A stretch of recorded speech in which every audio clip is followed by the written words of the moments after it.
रौतानि बड'ल फोथाराव दासान्दि सोलिबाय थानाय मिरु एबसुनि 55थि बोसोरसालिया जथुमाया दिनै नैथि सानाव आगान होबाय। जथुमानि गिबि साननि हाबाफारिखौ मैया गाहामै खुंफुंनो हानायनि उनाव दिनै नैथि साननि हाबाफारि बायदि फुंबिलिनि 7:30 रिंगानिफ्रायनो गुबुन गुबुन हाबाफारिफ्रा फारि खुंफुंजायो।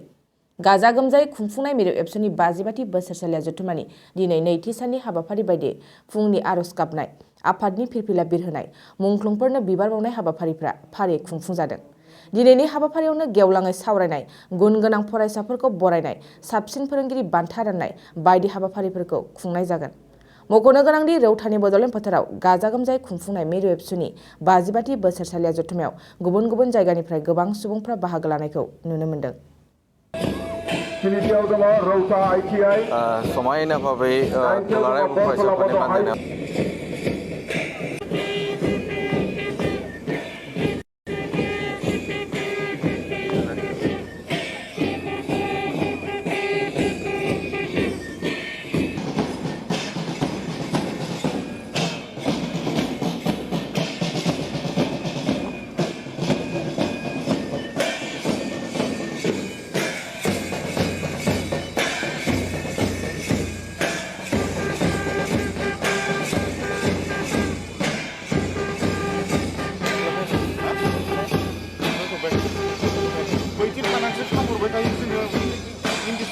माबा मोजां नुयो आरो डिसिप्लिन नुयो आरो बिसानानै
बावजेनगिरि महरै जोङो हांख्रायनानै मोननो हाखादों।